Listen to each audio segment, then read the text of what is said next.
สอนและอบรมหรือทำสิ่งใดเด็กเรียนรู้ตั้งแต่ตัวน้อยเด็กจะคล้อยไปตามผู้ใหญ่รู้อะไรเพราะผู้ใหญ่ชี้นำเด็กจะดีเพียงใดนั้นรู้กันอยู่ที่ใคร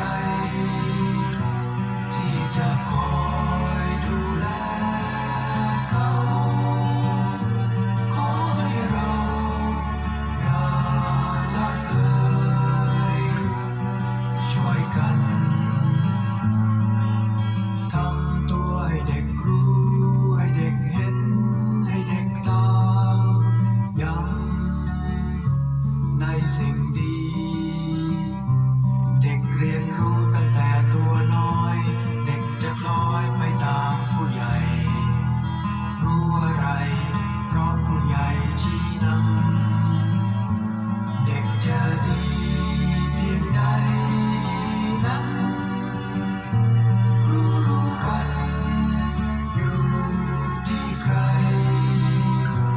ที่จะคอยดูแลเขา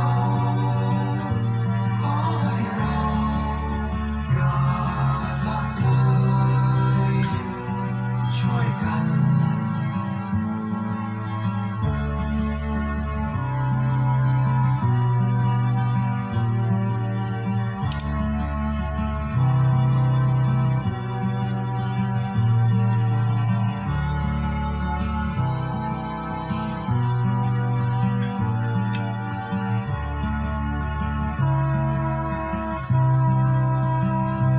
เด็กเรียนรู้ตั้งแต่ตัวน้อยเด็กจะคล้อยไปตามผู้ใหญ่